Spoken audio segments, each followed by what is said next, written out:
Good evening. We have reached the appointed hour, so I call this Tuesday, April 25th session of the Oxford Board of Zoning Appeals to order. Our first order of business, since Dr. Russo was not available at our last meeting, be sworn in. Ben, I believe you're going to do that? Yes, sir. That's right, Mr. Chair. Okay. I'll just read it. That'll be fine. If you want to repeat after me, is that typically how you do it? That's typically how it's Okay. So if you want to raise your right hand, if you will, and repeat after me, I'm going to break it up into chunks. So, Dr. Russo, repeat after me. I, Philip Russo, solemnly swear that I will support the Constitution of the United States that I will support the Constitution of the United States and of the State of Ohio, and will obey the laws thereof, and that I will in all respects uphold and enforce the provisions of the Charter and ordinances of the City of Oxford, and will faithfully discharge the duties of the Board of Zoning Appeals of the City of Oxford upon which I am a member. Yeah. Thank you. Welcome to the meeting. Yes, you did. Next on the agenda is the minutes for the February 28th, 23 meeting. Are there any additions, corrections, or comments? I'll accept the motion to approve. I move approval of the minutes. Second? All in favor? Aye. Aye. They are approved. I abstain. I was not present for this. Okay, we have two cases tonight. First case being BZA 2023-01. We're looking at three variances, two under section 114307C, maximum lot coverage and maximum front yard coverage, and one under section 1149.7B2, minimum non-residential parking setback. You be presenting for the city, Zach? Yes, I will. Raise your hand, please. You swear to tell the truth, the whole truth, and nothing but the truth of the matter before this board. I do. Proceed, sir. Thank you, Mr. Chair. Mr. Mazer, was everything according to how it should have been in terms of opening the hearing and so forth? Yes, it was. Yes. Okay, wonderful. Just wanted to make sure we're following the right protocols here. So again, thank you, Mr. Chair. Good evening, members of the board. This is the first case of the night. This is BZA 2023-01, and the location is 211 South Beach Street. And this is for parking improvements. This is associated with the Victory Christian Church, which is located at the corner of Beach and Collins. The church owns a total of 3 parcels, so this is one of those 3 parcels that this particular parking improvement is located on. So getting into the basic details of the case, the applicant who is serving as agent for the church is Scott Webb Architect, who's with us this evening. Again, the property owner is Victory Christian Church. The zoning classification that applies to the site is R3MS, single, 2, and 3 family, mile square residential district. The current use, of course, is as a church. The code also refers to these uses as places of worship. That's another term that's utilized in the code. And the building that actually falls on the parcel where 211 South Beach is located is actually used for a more secondary purpose. It's not the main church building that is at the corner of Collins and Beach. What is identified as the use of that structure is as more of a fellowship kind of space. So more of a secondary use that is there and adjoining to the main church site. And the proposal, as the chair had specified, it's actually a total of 3 variances. There are coverage variances as well as a parking setback variance. And what is being asked for is retroactive approval of the parking expansion and the improvements. So this is what we sometimes refer to as an after-the-fact request, where there were improvements that were made without prior permission, without obtaining the appropriate permits. So this was activity that was noticed on more of an enforcement scale or scope, and then followed up on. And it's been a little bit of time to get to this point, but I do believe that the applicant and the church have been working diligently to reach this very point in time where we are coming before the board for formal acknowledgement, hopefully, of a few variances to allow this parking improvement to proceed. So this is a location showing the aerial, and again, here are the three parcels. So it's 201 South Beach at the corner. This is the main church building. There's 211 South Beach, which is located here, and it has the appearance of a house from the street, but it is owned by the church, and it's not in residential usage as far as we know. And the parking area that has been improved is located to the rear of this structure. This aerial image is not recent enough to reflect that, however, so this is reflecting the prior condition prior to the parking being improved. And this black outline, of course, highlights those three parcels. So the overall site, which is kind of an L shape, as you can see. And then this is the same look at the same extent, but showing the zoning classifications in the area. So pretty well within an R3 MS. That's a 3-family residential district. And normally, if this were like a brand new church establishing itself within this urban neighborhood context, it would be required to come forward for what's called a conditional use approval, which takes a recommendation from the Planning Commission and ultimate approval by City Council. That would be if this were not used whatsoever as a church any time in history and it were a brand new use. That would be the procedure that would be followed. But I think it's pretty well clear that this church has been kind of an anchor and part of this neighborhood context for a very long time, and so it's remaining to this day. And then just to note again on the zoning map, so again, R3MS, and then across the street happens to be a single-family district. And here's a few looks. This is a bird's eye view, and this aerial imagery is more recent, so this gives you a more visual impression for the parking expansion. And that is currently gravel at the moment, which is a non-compliant parking surface. Any new parking surface in the city of Oxford is required to be hard surface material. So typically that is met by either having asphalt or concrete. There are other options per the code, but that's rare that those would be pursued. And the two buildings, of course, that the church owns are highlighted in yellow on the screen. So again, this is South Beach Street over here, and this is West Collins over here. And this is the parking area that is in question with respect to the variances. And this is more of a close-up that gives you those two buildings, and this is looking east. So Collins is now over here, Beach is over here. There is a public alley. This is the access to the parking lot in the back. And there is a retaining wall that has been constructed around the parking area that I'll touch upon in a little bit more detail here in a moment. And then a view looking to the south, and evidently I forgot to highlight the buildings in yellow that time, but they are here and here. Okay, and then this is a site photo from January 19th, so this gives you a better visual impression for that retaining wall that was constructed. I believe it was Shademakers that did this project. Of course, Shademakers had actually come in for a conditional use review not too far before this project actually happened, and if you're familiar with the Shademakers establishment in Oxford that occupies the former Whistle Stop, there does happen to be gravel present in that situation, but that was acknowledged to more or less stay put as it was when it was previously the Whistle Stop, and that gravel is actually within the right-of-way, and so that was effectively, I believe it was able to be acknowledged as a part of that conditional use review that just kind of due to the nature of that being a garden center that in that particular location, in that instance, the gravel still made sense to retain. But normally gravel is not allowed for any other parking area in a mile square neighborhood setting.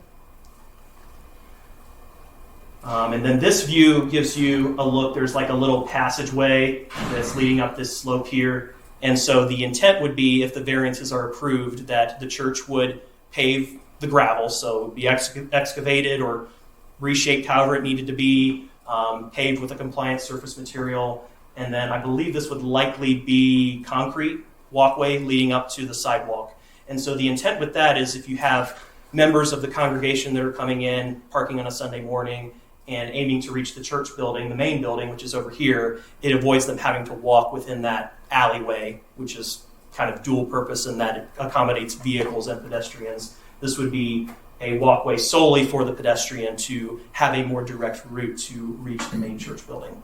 So again, that improvement has not been done as of yet. They're holding back, waiting for these variances to be considered, and hopefully, if they're approved, then they would proceed with that work. Okay, and so just to walk you through a general timeline on what's happened, honestly, in my view, this is probably just an honest mistake that now we're dealing with later on in the form of a hearing and consideration of variances. But just to walk you through kind of what happened. So staff, being me, this all began with an initial inquiry by surveyor Brian Johnson, and this was back in April of 2020. The church clearly needed more parking to accommodate their use. The on-street parking apparently wasn't doing enough for them. They needed to have more parking available nearby, and we're looking for ways to achieve that. And so Brian Johnson, who used to work here in town at Bear Becker as a surveying and engineering firm here in town, had been contacting me, kind of, I imagine, serving as agent for the church. And ultimately, we had kind of an email exchange, and what I had recommended to Mr. Johnson was to pursue a minor amendment process. And the reason for that, again, as I said before, churches normally require conditional use approval, but any church that predates the enactment of that code is treated as if it already received that procedural approval. So anytime you make a modification to a conditional use that is not procedurally approved, is the exact terminology our code uses, then you are eligible for a minor amendment process. So that was the recommendation at the time. So that kind of fell off the radar for a while. And I believe Mr. Johnson has since moved on to another state. I don't remember exactly where he went, but he's no longer local. So after this period of time, evidently Shademakers was hired to expand the parking area in the back. Shademakers, and this is just pure conjecture on my point, probably shouldn't be testifying to this fact, but I imagine that their assumption was that because gravel was permitted for their establishment at the former Whistle Stop, that their assumption was the city would be okay with additional gravel being expanded behind this church building. And so the work did proceed. Our code enforcement officer at the time, Laura Borso, had discovered this project and had checked with me, wanting to know, is there a permit for this? Of course, there wasn't. So a stop work order was issued on October 15th. And then on the 19th, we informed Shademakers that after reviewing kind of the scope of what had been happening, kind of putting a hold on things, which they were glad to do once they realized the mistake, they stopped all work on it. We gave them permission to proceed with the retaining wall portion. And that was after checking with our building official based on the height of that retaining wall. It was minimal enough that it wouldn't have required a building permit. And it wasn't in a historic district or anything like that, so there was no additional approval needed for the wall itself. So we allowed for that work to proceed without a permit. And then I think there were various times that we tried to connect via email. I think Mr. Perry, our director, had stepped in a moment and just kind of fell off the radar on both ends. And so come 2022 in April, Scott Webb Architect is reaching out to staff in interest of working toward a resolution. Mr. Webb had prepared some plans kind of showing the existing conditions, showing where that parking area had actually been constructed, and then showing kind of how it would be embellished and improved to be fully compliant with code, at least to the maximum extent that it could be. And then reinitiating contact again in 2023 in February with Mr. Webb and the church. And of course, we're glad to see that there's been movement on this, that it's finally come before the BZA, and we can hopefully resolve this matter once and for all. So this is a submitted site plan. This is from Mr. Webb. And so this is showing the entire site inclusive of the 3 parcels. So the subject site is down here. This is 211 South Beach, that fellowship building. And then here is a look showing the new parking area that's presently gravel. And then this is the future sidewalk that could lead out to the sidewalk, the main sidewalk along South Beach. This is a close-up. Okay, so starting with variance number 1, this is to section 1143.07C, provides that lot coverage for lots with vehicular access from a rear or side alley with no access from a street. The maximum lot coverage is 45%, as well as 15% of the front yard, but we'll start with the 45% of the overall lot. And just something to keep in mind is that these standards are primarily written for residential usage. It is a residential district after all. So going to the next slide, this is showing you all the covered areas and tallying all those areas up, it amounts to 66.13%. And of course, there is a little segment of that percentage that's attributed to coverage that doesn't exist today, which is this walkway right here leading out to the sidewalk.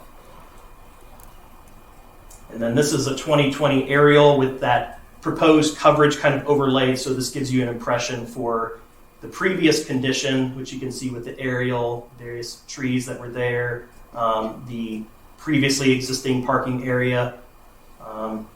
Doesn't look particularly great, so it looks a little bit better now, even though it has been expanded. And then this is showing you the original condition without those coverage colors applied. Okay, so variance number 2, and this is a variance to the 10-foot setback provision for non-residential parking areas. So it says that all paved areas of an off-street parking area shall be a minimum of 6 feet from any lot line or 10 feet from any lot line in a residential zoning district. Well, this site is zoned residential. It's surrounded by residential, so the standard in this case is 10 feet. And then here's a look at the variance number 2, the site plan. So showing a setback to the northern lot line of 4 feet 4 inches and a setback to the eastern lot line of approximately 1 foot and 9 inches. So it is pretty close, but it looks like it is contained within the property itself. Okay.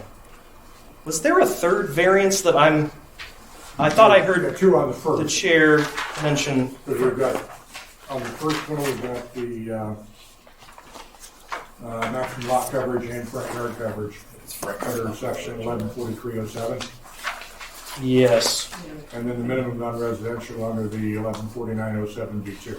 Okay.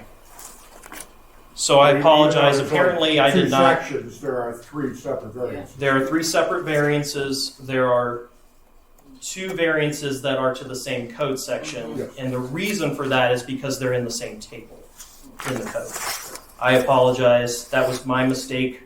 I think I was preparing this report thinking there were 2 variances when there were really 3. So that is my mistake. I apologize. So I do not have any slides to demonstrate the coverage, but I believe I can go back to the site plan and sufficiently go over the details for the third variance having to do with lot coverage.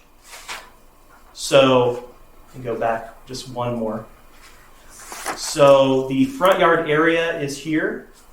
And as you can see, I think this is fairly insignificant. It's really to acknowledge that there's a second walkway being included in the front yard portion of the site.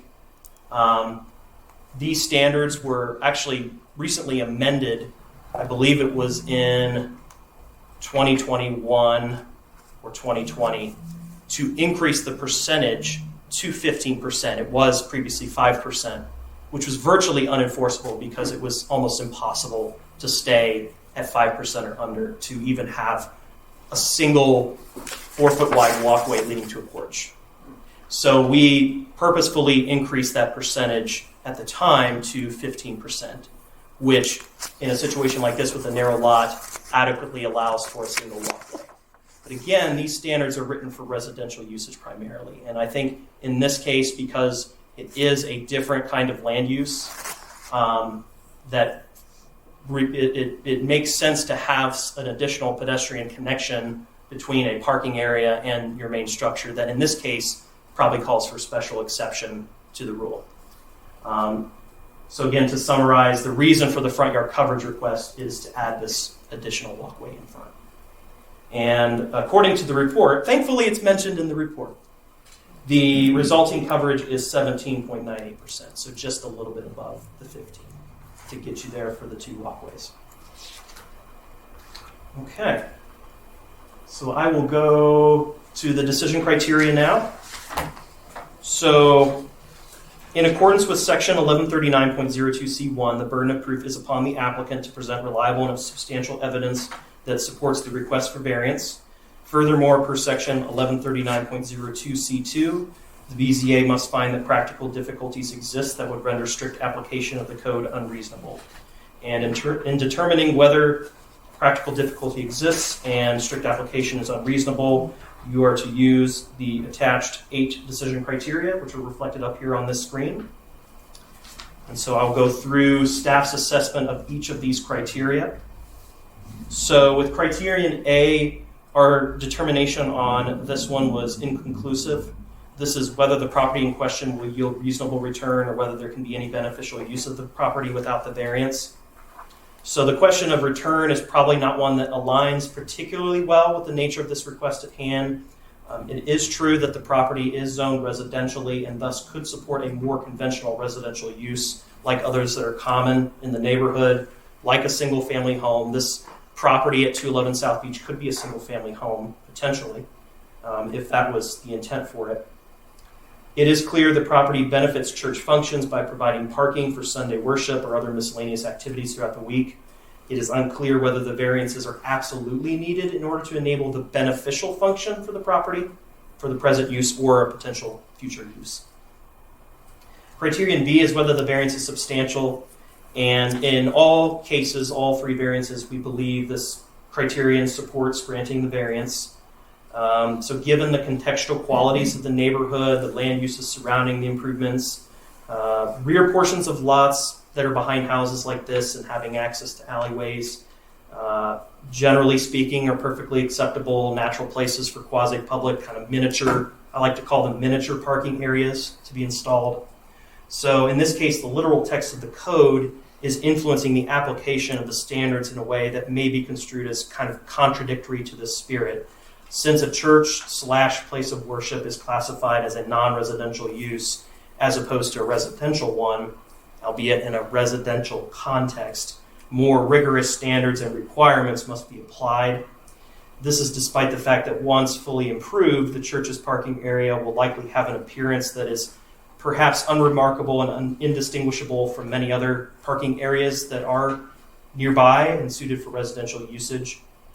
The church present in this location likely predates zoning controls, having been established at a time when communal uses like this were accepted and encouraged to be next to or within easy reach of residential use. The nature of how a parking lot is used, as well as its external impacts and effects, can differ substantially between, for instance, a commercial, retail, or service use versus a civic or institutional use like this one. And yet the zoning code actually treats all of these land uses the same with respect to the non-residential standard. So this standard for 10 feet specifically applies universally across the entire city, all non-residential usage. It shall also be mentioned that if one considers all 3 parcels as if they are one consolidated lot or one site, if you tally up the coverage at that point, it's actually compliant at around 40%. So I think that's also significant in kind of lending more support to perhaps being found insubstantial. Furthermore, it is staff's view that the front yard coverage issue is fairly negligible. Again, I think I already hit on that pretty well, that it's just to accommodate the second walkway. So moving on to criterion C, we find that this supports granting the variance. This is whether the essential character of the neighborhood would be substantially altered or whether adjoining properties would suffer a substantial detriment as a result of the variance. And I think as is evident when you visit the site today, the essential character of the neighborhood pretty much remains intact. There's really minimal to no additional disturbance or detriment to surrounding properties. We did not receive any responses from surrounding properties that were given a courtesy notice of this hearing tonight. We believe that paving the lot will help improve the character according to what the code normally requires and calls for. Criterion D is whether the variance would adversely affect the delivery of governmental services. We believe this supports the variance as well, and we did not get any return comments from engineering, from fire, or police. So usually our position when this is the case is that this criterion is supportive of the variance. Criterion E is whether the owner purchased the property with knowledge, and we can't really make a conclusion on this one because I don't think the purchasing of property really factors in or should be weighed heavily in this particular determination. Criterion F, whether the property owner's predicament can be feasibly obviated through some method other than a variance. We do not believe this criterion supports granting the variance. The predicament can be obviated by reconstructing the parking area to appropriately fit and comply with all applicable zoning standards, inclusive of ensuring setbacks greater than those that are applicable to parking areas of comparable intensity. So remember, the setbacks are greater in this instance because of non-residential use.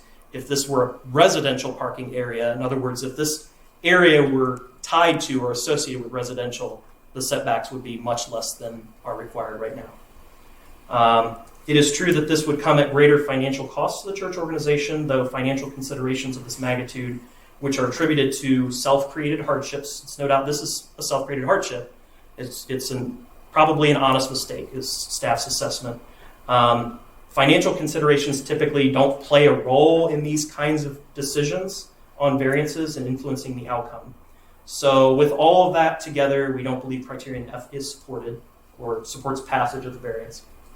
G is whether the spirit and intent behind the zoning would be observed and substantial justice done by granting. We find that this will support. We agree wholeheartedly with the applicant's assessment of this particular criterion. So despite a substantial error that was made early on in the process where it was assumed that this work could commence without that prior permit approval, I think ultimately the outcome in the field has been relatively benign. The approval of the necessary variances will allow for substantial justice to be done to promote continued enhancement of this long-established communal use in this urban neighborhood context. The last criterion, H, any other relevant factor. We do have something to comment on here that we believe supports granting the variance. So we also agree with the assessment from the applicant that approving these three variances aligns with the goals of the recently adopted 2023 Oxford Tomorrow Comprehensive Plan, adopted earlier this year, and help to maintain livability and viability in what is ultimately a mixed-use setting in the Mile Square. And this particular project aligns well with the goal of that plan to further smart growth, quality places, including through a particular objective to help preserve and enhance the character of the built and natural environment, which is objective L2. And that concludes my report. In summation, we believe there is substantial evidence to support the three requested variances. Happy to take any questions. Very good. Mr. Moore. Mr. Chair and Mr. Moore, I apologize. I want to clarify for the record. It's my understanding that we didn't enter into adjudication, and I want the record to be clear about that. So I do want us to just do a voice vote. There's no need for Mr. Moore to retestify or anything, but, but I want the record to reflect that. And before we do any comments from the public or the applicant, so can we just do a voice vote on adjudication on this? Yes, we can do a voice vote. Yes. Thank you. And then we'll do Q&A. Let's So move, yeah. move to adjudication. All in favor, aye. Aye. Aye. Okay, I made a mistake. Moore. Questions for Mr. Moore? I have a question for Mr. Moore. On the October 19th, 2021 meeting of, when you go back to that original timeline, Yes, somewhere I'm back happy there. to go back. We go. Oh, Oh, yeah, that one. it lags a little bit. Okay. My So response. the question was, just clarification. On 10/19/2021, the staff informed shade makers that work on retaining wall portion could proceed. Was there any discussion about variances that were needed, or is that not the time when variances would be identified? So that's a great question. So it's a little premature at that moment in time to determine whether variances are needed because we don't have any plans to react to. We don't know where the property lines are. We don't know the extent of coverage. It takes someone like Mr. Webb to assess the conditions and essentially develop what I might call an as-built plan to demonstrate what's been done, and in this case to also demonstrate, some potential future improvement or enhancement of it. So at that time, we weren't able to discern what the exact variances would be that would be needed. I think we could estimate that probably there was a setback issue just based on the extent, but without knowing that for certain, we weren't able to communicate that. But I believe what was communicated at the time is you need to work towards submission of something, whether it's a permit, whether it's a plan, formally or informally, whatever it may be. these types of situations, when you kind of have the cart before the horse, they can kind of vary between one another when you have this sort of enforcement or after the fact type situation. Good. Okay, good, thanks. Question. Will it ultimately be paved? Yes, that's the intent. They intend to pave this, so if they retrieve the variance that they need for the parking area that's planned, then their intent is to pave the lot. All right, thank you. Okay, I want to revisit something I thought I heard you say. There are 3 parcels, Yes, and they're all discrete parcels. yes. And I thought you said something to the effect that if the 3 were consolidated, that would obviate any requirement for any variance. It would obviate the requirement for coverage variance, and it would only be for the overall lot coverage variance. It would not be for the, let me back up a minute. Let me go back to the site plan.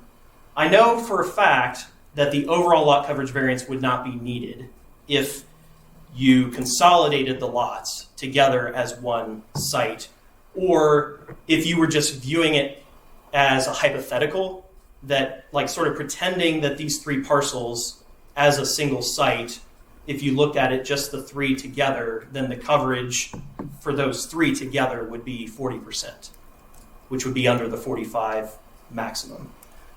If I go to the submitted site plan, I think the front yard coverage would probably be compliant. I mean, there's not much. There's, a walkway. This is the front entrance to the church building. There's a little walkway here, another walkway and kind of a stair here, another stair here, 2 walkways here, and then seemingly all of this is green space. I could better confirm by going to the aerial. Yeah, this is all mostly green space, so without being able to state conclusively here and now, I think the likelihood of it being compliant from a front yard coverage standpoint it's probably likely, but I can't say that for sure. But 15% is the max. You know if that option has been considered or investigated? I believe it was discussed in email correspondence, particularly our director, Mr. Sam Perry, when he was talking to at least the representative for the church, whether it be Mr. Webb or someone else.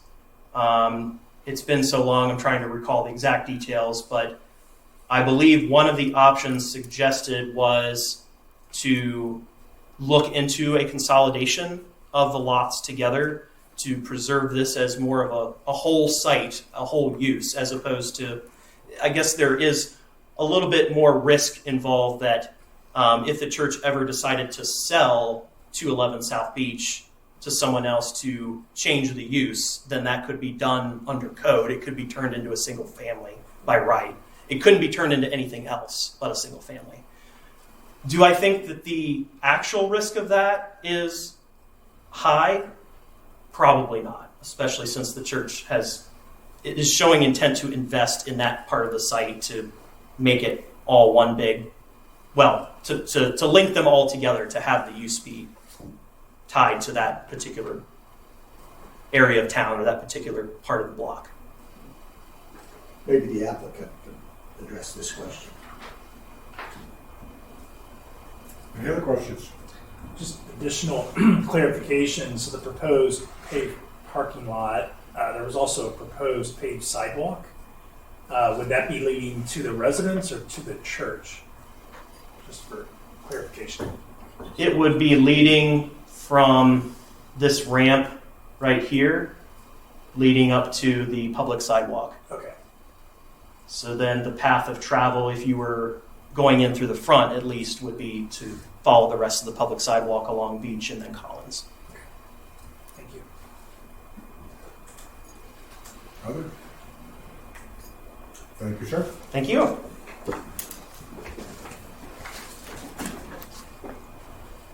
Presenting for the applicant. Yeah. You swear to tell the truth, the whole truth, and nothing but the truth, and the matter before the board. I do. Please state your name and status for the record, please.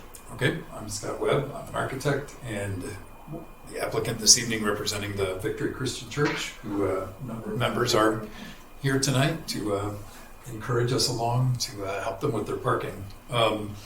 As always, Zach has done a very thorough job of describing what the issues at hand are. I appreciate the fact that this was an honest mistake that I kind of inherited when the stop work order came about and this was being built. I was involved sort of after the fact, as Zach said, to kind of create an as-built to try to help them understand what it is that they had potentially done by doing this with prior to a permit. So maybe I'll jump straight into Dr. Russo's questions. So when this thing started, we looked at a lot of different ways to go about this. In fact, what I was negotiating with Sam Perry was all the options. As Zach pointed out, because it's a conditional use, you don't come to this board. We would go through a planning commission and city council process. As a conditional use, that didn't really apply to the building itself. It would then require a series of lot combinations in order to do that. If we did the lot combinations, then that does send us through planning commission and city council instead, besides the legal and filing expense of the lot combinations. It's a much longer process. Now we're dealing with 2 buildings on a lot. It just became sort of complicated. We looked at it that way. We looked at even maybe just combining the little piece of lot. If you recall, there's a skinny piece. We could give that one to the house. Would that maybe help it? In the end, I think we decided the sort of path of least resistance, so to speak, was to just simply come to this body, cards on the table. We made a mistake. We don't think we're far off, and kind of ask for forgiveness in this case. I would like to go back to, I think probably the strongest point here with regard to the practical difficulty and the decision standards is one that I appreciate Zach pointing out, which is exactly what's going on here. In the mile square, we do have these pockets of other types of uses. As you know, in the zoning code, churches are a conditional use in almost any zoning district. So, and then this church certainly pre-exists any of our actual zoning rules. So there was certainly a time when that's the case, where churches were allowed to be in neighborhoods and maybe encouraged to be so. We certainly have lots of them in the mile square. And in all these cases, as Zach pointed out, the residential standards for setbacks and parking and things like that are pretty strict, sort of based on a residential use. Even though we allow these commercial uses in the residential districts, the standards are sort of left at this point as residential. So it's either a conditional use or we come here to Board of Zoning Appeals. So I think that is significant. Lastly, on Dr. Russo's question, it doesn't solve our setback problem. The combining of all the lots would perhaps solve the lot coverage question, the front yard lot coverage question, but it doesn't solve the setback question. So we would still be back here with a variance regardless. So that's sort of how we chose this kind of a path of least resistance. A couple things that I think, and again, this is not by design, but a couple things I think that they did really well is planning for a ramp there for some accessibility in order to get to the sidewalk, rather than have people going through the alley, which, we're always looking to separate our pedestrians and our vehicles as much as possible. So I think that was really showed some foresight on their part. So that's the reason that we have the extra sidewalk to which tips us over our lot coverage on the little lot. With regard to the setback one, I think is probably the most substantial in that we're a little under 2 feet to the left as we're looking at it here now. It is a vacant lot. You can see from the aerial here, we have parking kind of around the corner of this alley, sort of in all directions. We really feel like it's not a significant change to the neighborhood.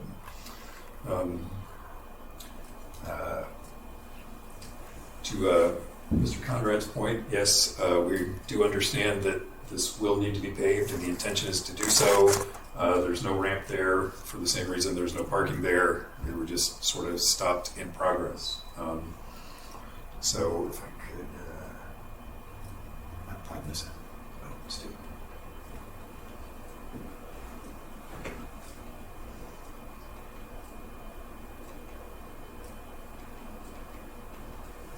was trying to get to the decision statement too.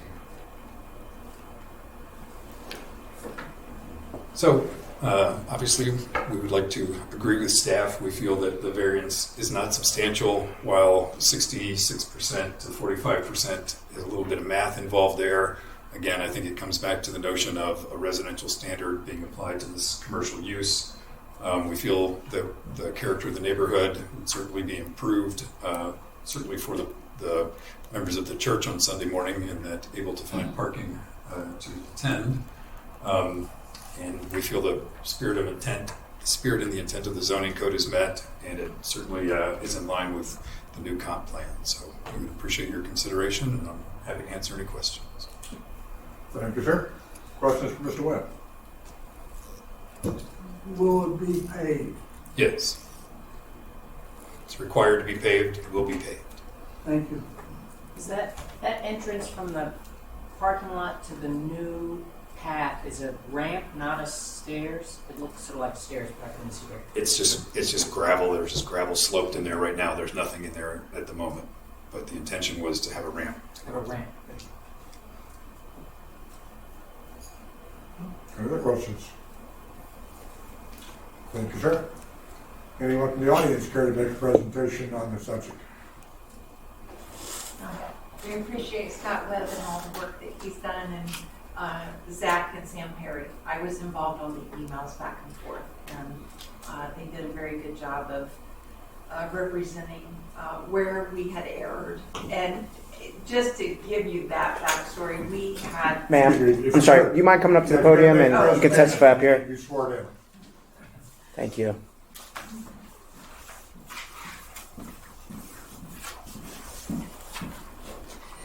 You swear to tell the truth, the whole truth, and nothing but the truth, and matter before this board. Yes. Please state your name and standing for the record, please. My name is Leah Harris. I'm the treasurer of Victory Christian Church, and I'm obviously one of the members. And I'll just give you the backstory on how we kind of got into this mess. We obviously were trying to improve our parking. As you know, when the students are in town, they're in a residential area especially, it's very hard to find, very difficult to find parking. And we only have 2 handicap spaces that are usually consumed every Sunday by our members. We we sought out 2 quotes on the work, and the first quote that came in was from Garden Path Landscaping, and the first item on their bid was permits.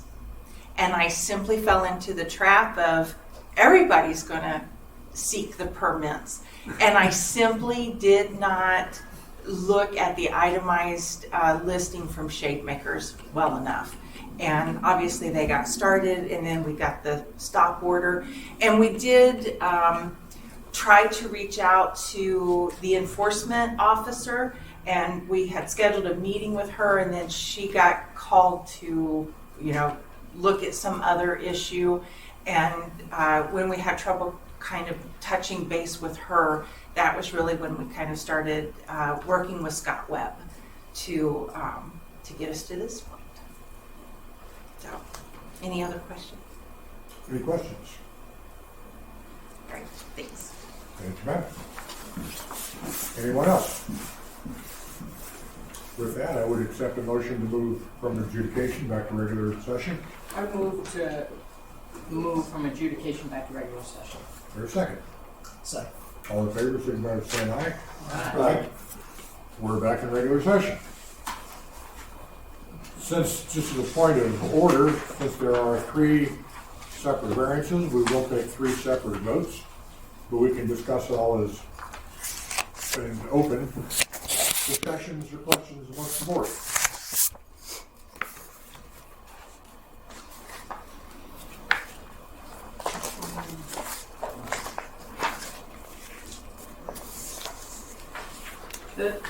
The conditional, non-conditional use bit of the many confusing parts of this project. One is this conditional use or not conditional use? And I guess it's not because it's grandfathered in or something. So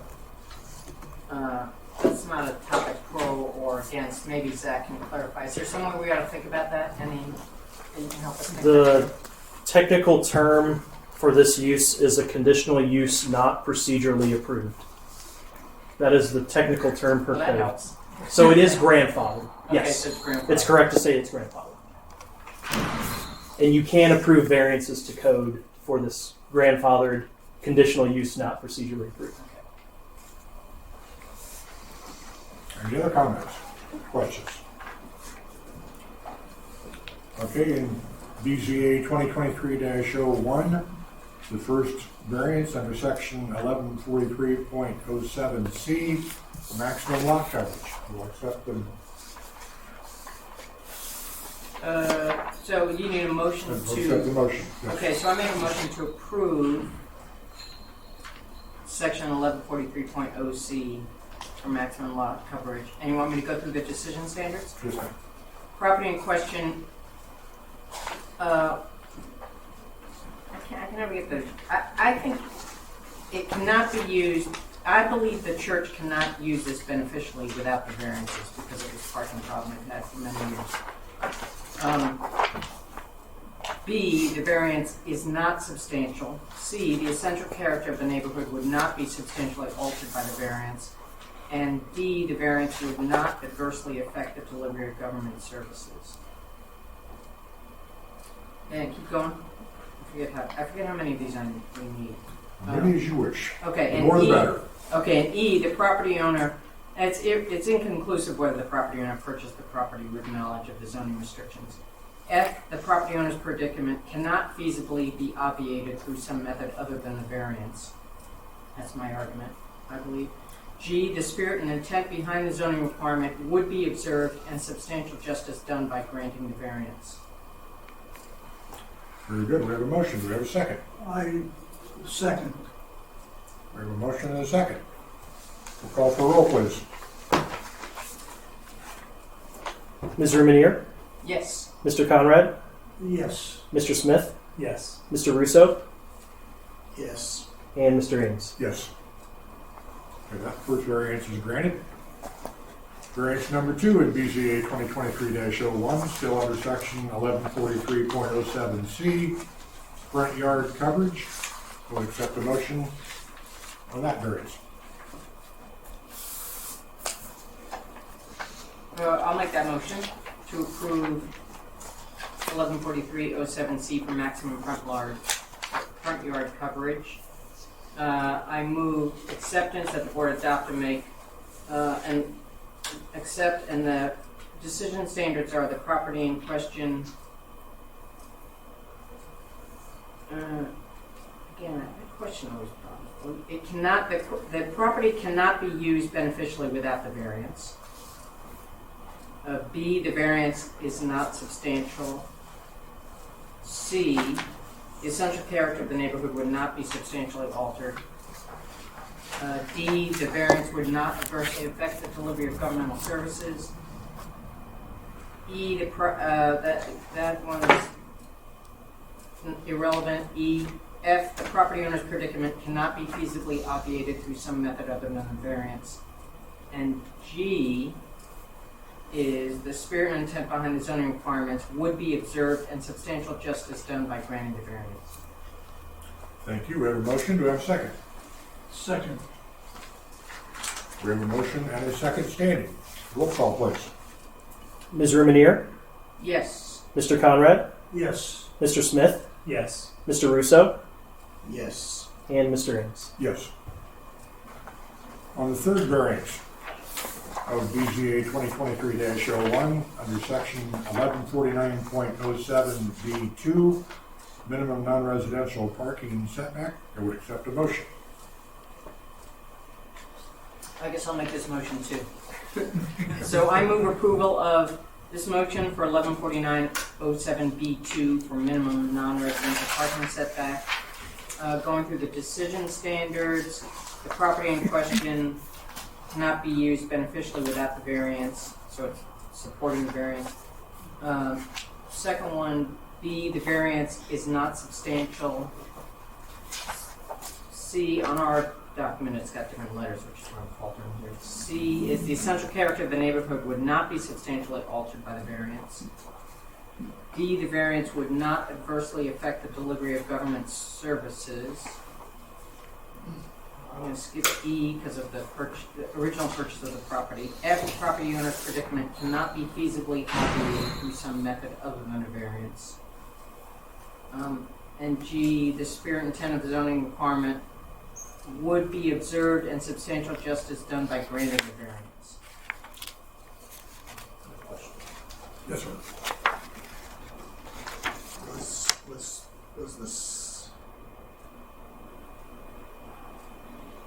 Was the setback still required if there was a lot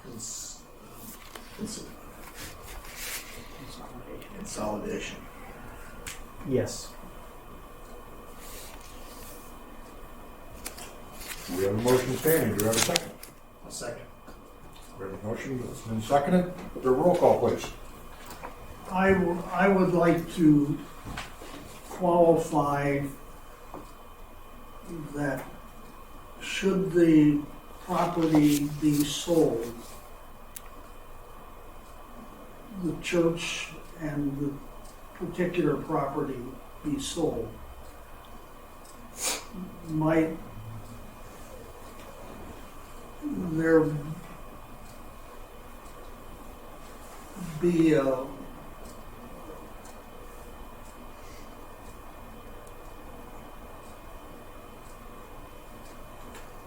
might there be a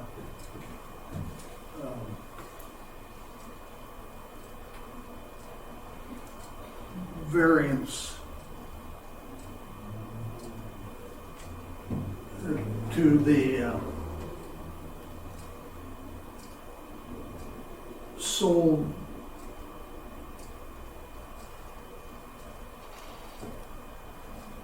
if there would be a variance, it would be rejected. That would take it a change to the motion and the seconding, and I would leave that to the seconder and the motion maker to see if you want to rescind and requalify. Could you just, what is it that you're trying to accomplish, Cal? If it were sold to a property owned, If what were sold? the property, the Which church, property? There's three. the church and the particular property, the The parking lot. The parcel And the with parking. the parcel with the parking lot. Or is that? and should somebody build on that property, The parking lot property. yeah, So in the footprint of the parking lot, if someone were to in the future build there, is that what we're saying? I see. I'm troubled by that. Well, how might something like that happen, generally speaking, if a property that had a parking lot on it one day was to become the footprint of a structure? Is that a separate issue? Not sure it's relevant to us, but At If this the two point, parcels at this were point, it's not relevant to us. consolidated. Oh, sure. And Mr. Chair, I think from a legal standpoint, I don't know that there is any ability to enforce that. I would have concerns about a condition like that, and I'm not sure there's a basis for that. So I think I would focus on more as to conditions that can be imposed or required that are relative to this property owner, and thinking in the terms of health, safety, that type of thing, typically. So I think I would discourage that from a legal standpoint, and you guys can take it from there. But that would be my Our recommendation. job at this point is to rule on the variances that have been requested to us, to this owner. Yeah, so I'm going to stand by my motion And if something happens in the future, that's someone in the future's problem. Then we have a motion and a second on the floor. Can we have a roll call vote, please? Ms. Ruminier, Yes. Mr. Conrad, Yes. Mr. Smith, Yes. Mr. Russo, Yes. and Mr. Hayes. Yes. All three variances are granted.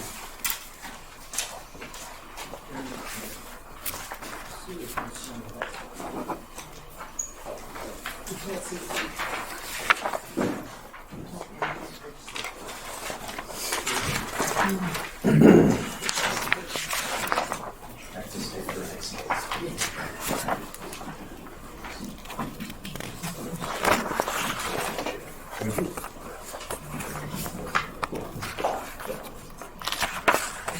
Okay, in second case this evening, BZA 2023-02, we're looking for a variance of front yard setback and maximum lot coverage, both under section 1143.05C. I'll accept a motion to move into adjudication, please. I'll make that motion, but is this porch expansion on 10 and 12 North Elm Street or 12 and 14 North Elm Street? Our document says 10 and 12, but the screen says 12 and 14. I think I looked at 10 and 12. And 12 North Elm. North Elm, yeah. It is 12 and 14. 12 and Oh, it's 14. 12 and 14. Yes. The Oh, it is. report, It's the not 10 and 12, okay. not a good night for me apparently. Yeah. Hey, I'm Location Yeah, in right. the application details should be 12 and 14. 12 and 14. So I'd like to make that correction for the record in the staff report. So I make a motion to move into adjudication. Do we have a second? Second. All in favor, signify by saying aye. Aye. We are in adjudication. All right. Thank you, Mr. Chair. Do I need to be sworn in again? Please, second case. You swear to tell the truth, the whole truth, and nothing but the truth, and matter before this board. I do. State your name and standing for the record, please. Zachary Moore, City Planner for the City of Oxford, Ohio. Thank you very much, Mr. Moore, please. All right. Final case of this evening, BZA 2023-02. This is for 12 and 14 North Elm Street. And this is prior to any improvements being done. This is a proactive variance, if you will, for a porch expansion project. And the applicant is Mr. Scott Webb, who is an architect. The property owner is Miami Redhawks Properties under the care of Robin Meeker. The current zoning is R2MS single and two family mile square residential district. The current land use on the parcel is a two-family dwelling. The proposal is to expand the porch in front and do various other interior improvements that aren't within the scope of BZA, but would eventually require a building permit be submitted to approve them. And this is requesting two variances, one to the minimum front yard setback and another to maximum lot coverage. Here's a look at the location aerial. Here is the subject property right here. This is West High Street. This is North Elm Street. High Street divides South Elm from North Elm. So the Art Center is over here. Here is 27 West Church Street. And so this property has frontage along a public street, being North Elm, where it takes its addresses, and it also has frontage along a public alley oriented east-west. Here's a look at the zoning classifications in the area, mostly R2MS within vicinity. Here's a bird's eye view of the property. So here's a look at the east-west alley. It runs along the north side of the property. There is some grandfathered parking associated with this property off of the alley. It's presently gravel, and cars have been permitted or have been allowed to park along the side of the alley.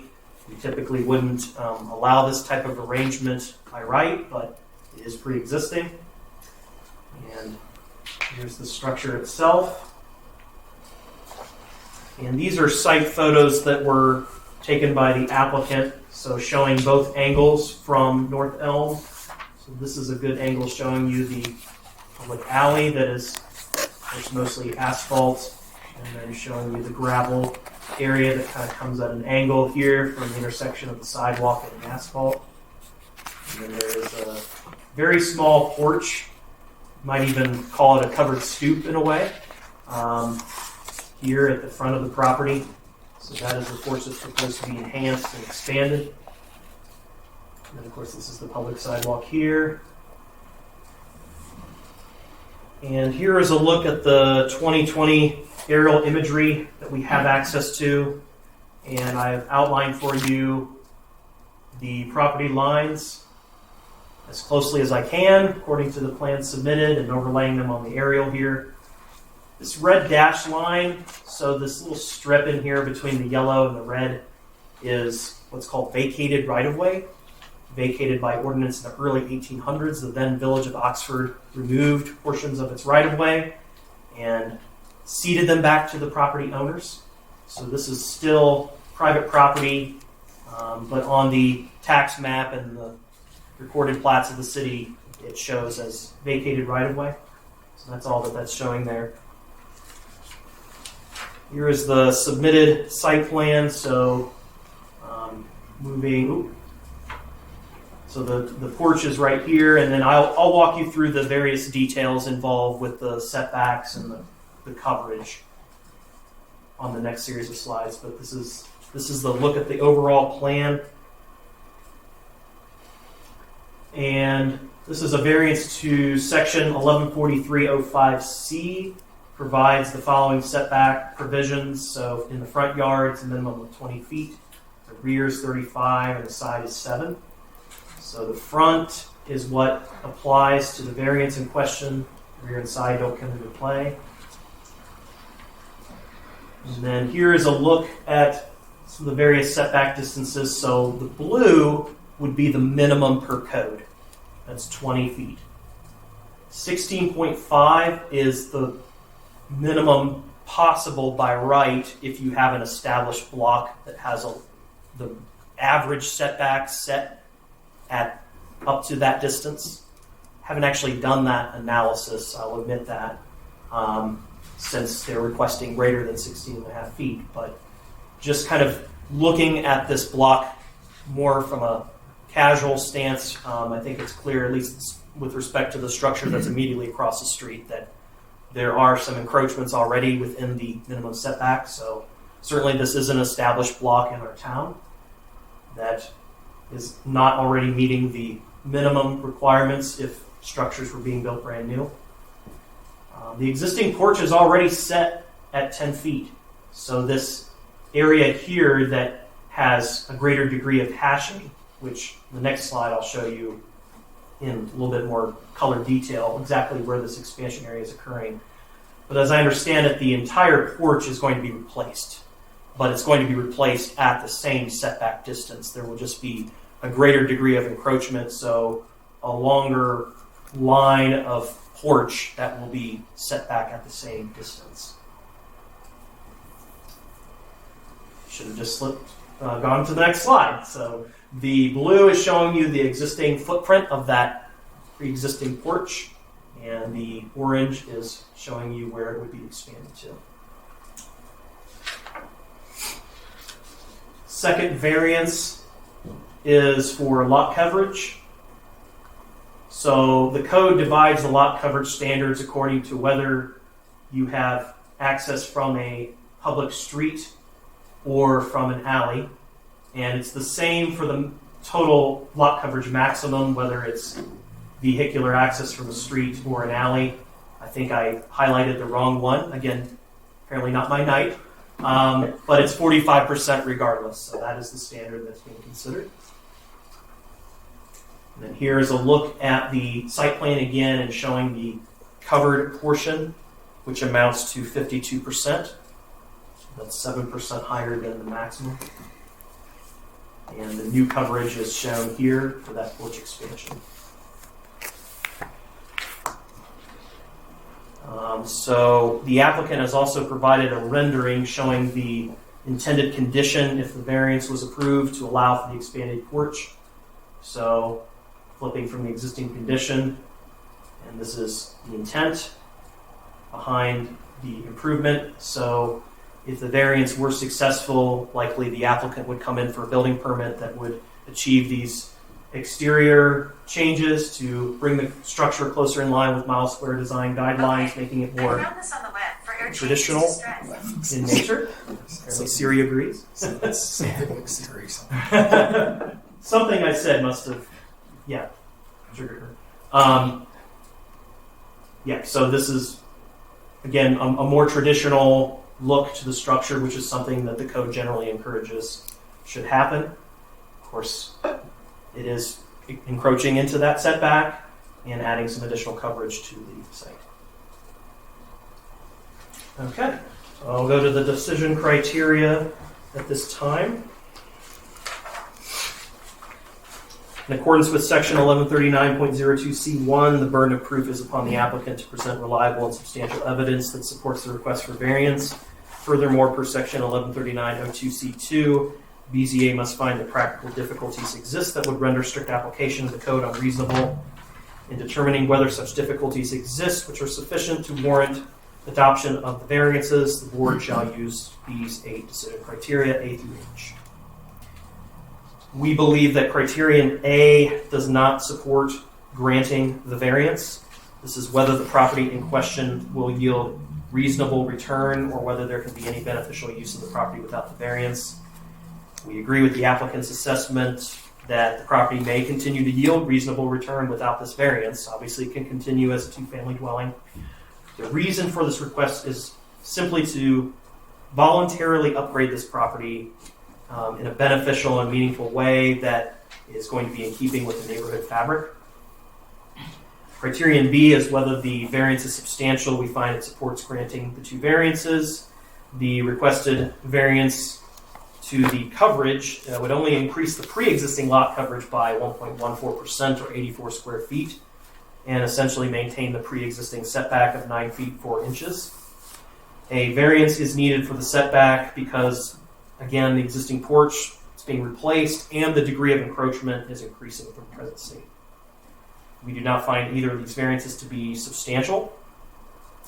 Criterion C supports the variance as well. This is whether the essential character of the neighborhood would be substantially altered or whether adjoining properties would suffer a substantial detriment as a result of the variance. The proposed porch expansion will bring the property into closer harmony with the spirit of the mile square design guidelines by exemplifying a more traditional architectural styling. Sometimes allowing structures to encroach too far into the front yard setback area creates what I would call an imposing presence on the street that may not be desirable or in keeping with the neighborhood fabric. Since the area of the additional coverage and setback is going to be for an open air porch, unenclosed, then in my mind, little to no additional imposing effect is going to result from this project. Criterion D, whether the variance would adversely affect the delivery of governmental services. Did not get any comments from engineering, fire, police, so we don't believe governmental services are a factor here that would prevent or detract from passing the 2 variances.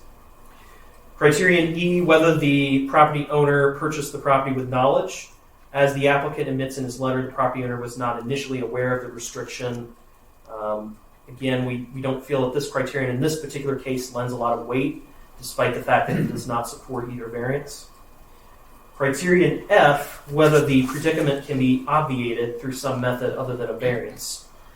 We actually are finding that this supports the only way that you can enable a more historically appropriate porch without significant modification or even partial demolition to this existing house is to have variances granted.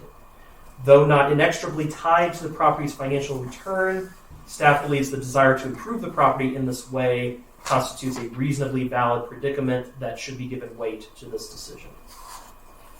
G supports the variance as well. This is whether the spirit and intent behind the zoning would be observed and substantial justice done by granting the variance. So the zoning code is seeking to encourage reduced setbacks in established blocks and there is a code section that supports that. Though it stops short of allowing a setback that is less than the 16.5 feet, or equivalent to that portion that is in vacated right of way. So we're characterizing the code has cold feet over portions of property in these vacated right of ways, believing they should generally remain clear of obstructions, which in many cases can be contradictory to the development character that's present.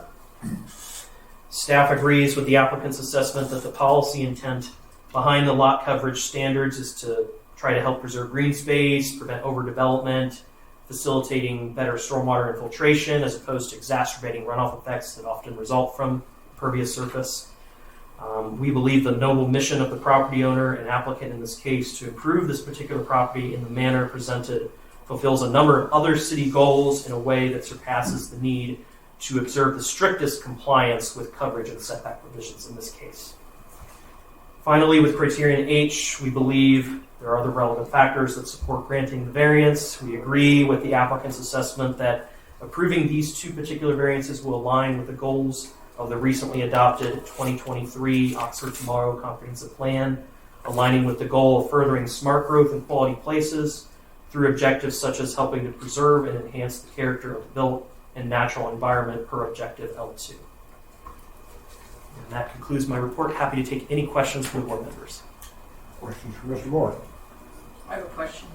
The current porch is also over the minimum setback, right? A Yes. distance of 10 feet, but it's. And not that so 10 wide. feet was kind of summarized in essence. I believe it's 9 feet 4 inches, if I'm saying that correctly, per the applicant site plan. I guess I went with whole numbers there, but let me go back to the 9 feet 4 inches. Okay, so it's Approximately, that's what that symbol is there. And so it's currently over the setback. So is that making it one of those non-conforming things? I don't know if that's Yes. relevant to us. Okay. Yes, it's non-conforming. But now we're making it wider, adding more to that 10. The proposal is to make it more. It would not be encroaching any further beyond the present setback. What is increasing is the degree of encroachment into that existing setback. Right. Okay. So this, nothing past this existing orange line here, this dashed orange line, this blue rectangle exists. So nothing between the dashed orange and the front property line is being encroached into.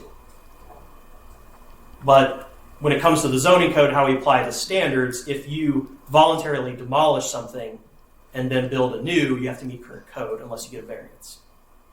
So even if they were going to keep this porch intact and somehow expand it, maybe continuing like the existing geometries of it, even though I don't think it's as historically appropriate, they would still need a variance to the setback because the degree of encroachment would increase. What if For they the- just extended the slab? The Kept that slab would add to the coverage, but not the setback. Okay, that's an interesting answer. So it's the roof line that ultimately is. I believe that's the way the code is written, is Yes. it talks about the structural expansion. Yes, there's provisions in section 1141, supplemental provisions that talk about how setbacks are to be measured, and Right. there can be some reasonable degree of encroachment based on eaves and whatnot. Correct. So, Can you put the architectural drawing of the proposed porch? Porch doesn't seem right to me either. I think it's a covered stoop. But so yes, I believe it's going from a stoop to a porch. I think that's a correct assessment. Considerably more fitting architecture for the style of the build and the age. certainly more attractive. But Yes. is that's a flat roof, It is. Oh, yeah. accessible through those second-story windows, or is it not really going to support that? That's probably a good question for the applicant. Yeah. Yeah. That's a good question. So the difference between a stoop and a porch is the stoop is just on a slab and a porch is raised. Is it that simple? Huh. Well, what's there now is agree with what Zach's referred to it as a covered stoop. This certainly makes it much more architecturally attractive, but the roof is the structural adjustment that's encroaching. And I guess I'll ask the applicant whether or not the roof will be accessible from the second story. Yeah. Any other questions for Zach? Good, sir. Thank you. Mr. Webb. Since it's a new case, you swear to tell the truth, no truth, and nothing but the truth, and matters before the board. I do, thank you. Please state your name and standing for the record, please. Scott Webb, I'm representing Ms. Robin Meeker and Red Hawk. I think it's Red Hawk Properties this evening. I'm sorry. So hopefully this is a relatively simple one. I just kind of wanted to point out here that some of these standards talk about what the buyer, the property owner, was aware or not aware of. As you can imagine, this thing has been through a lot. This house has been through a whole lot over its history, and it's not just the porch that we think is sort of awful. I mean, you've seen this happen to historic houses in the Mile Square all the time. The vinyl guys come in there, the window trim disappears, we get J mold around the windows. These windows have been replaced, they're poorly proportioned. Where once was likely a frieze board around the top is no longer there. They just run the siding straight up to the soffit. So in addition to the porch, my client is interested in a more significant improvement here. So in addition to, if you kind of remember, we had just these two out of proportion windows with window air conditioners and one small one over there.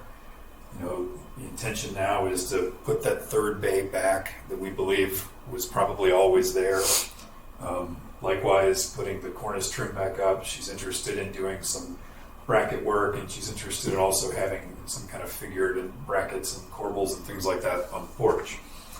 So all that being said, as we look back at the previous rendering, you can see sort of where this roof line potentially was. And you can see how it's sitting right on top of the door. So from an architectural standpoint, to be period correct, I've lifted the porch significantly. So now I'm clearing these windows, and you can see I'm a lot higher above that door than I once was.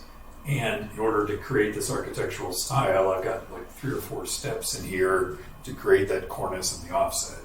So the height that I used to be able to play with perhaps would have clipped off the top of this window and clipped off the bottom of that one, and be sitting on the door left with nothing but a gutter board. So yes, a flat roof of some sort is the answer here. Yes, I guess anytime there's a window a person can get out of it. I really don't know how to address that specifically. But with regard to the variance at hand here for the lot coverage and the improvement of this porch, I think that the code certainly supports us here, and certainly hope you would as well. Be happy to answer any questions. I think Zach pointed out the lot coverage that we're asking for is 1.1% above what's current. So it's certainly not substantial. We do believe that it meets the decision criteria and substantially improves the property on a volunteer basis, and aligns with the goals of the comp plan and the Mile Square design guidelines. So, happy to answer any questions. Questions, Mr. Webb? This might be out of line, but is there more renovation going on? You're adding a window, a second window down below. Is there other renovation to the property that, I don't think that's relevant. Is it? I don't know. Nothing that requires a variance. Okay, nothing Yeah, that of course, requires it would not be okay, good. relevant to us. Okay, got it. Okay.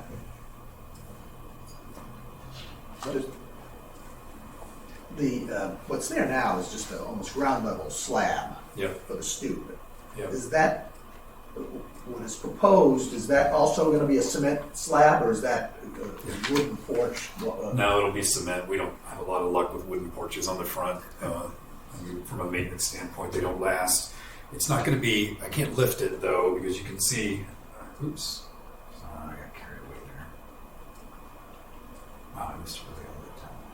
You can see that I'm at the door. There's no step as it is right now. So and there's barely any slope away from the door. The house sits really low as it is. So I have a little bit of slope falling away from me here. So in the rendering, you'll get a little more of a porch edge when we level it up a little bit and try to lift it, but it's not going to have steps. It's not going to require a rail or anything like that. It's going to be still really close to the ground.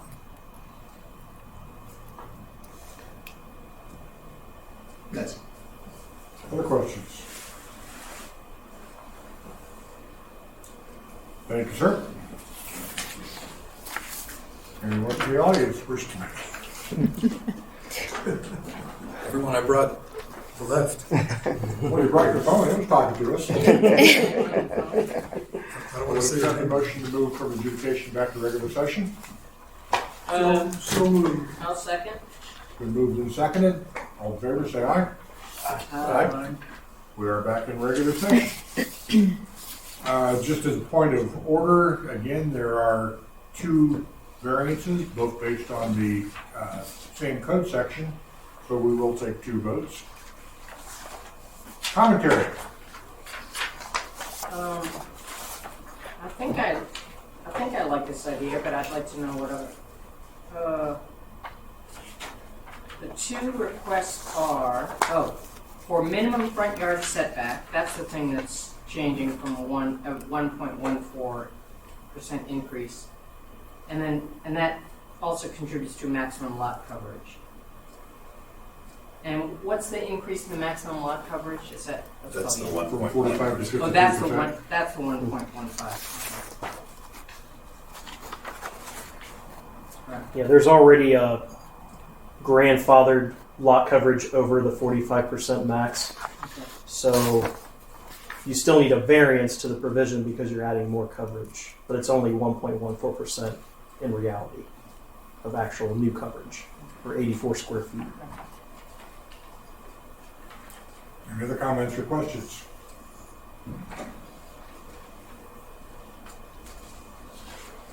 Hearing none. In the ZA case 2023-02, front yard maximum, or front yard setback, code section 1143.05C, would accept a motion. I would move the approval of 1139.02C1. 1143. 1143.05C.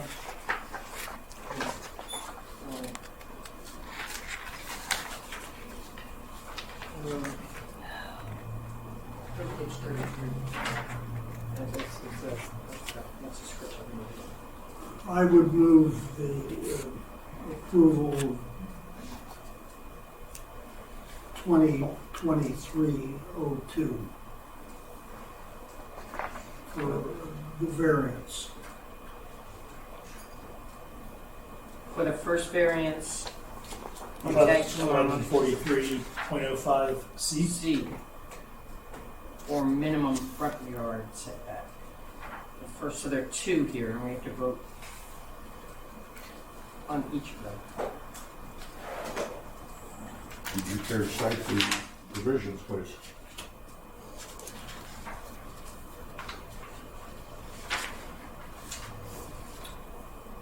I'll cite them.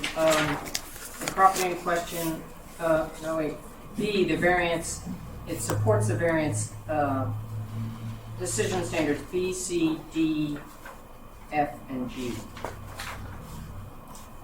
We have a motion, do we have a second? One second. We have a motion and a second. We have a roll call, please. Mr. Manier, Yes. Mr. Conrad, Yes. Mr. Smith, Yes. Mr. Russo,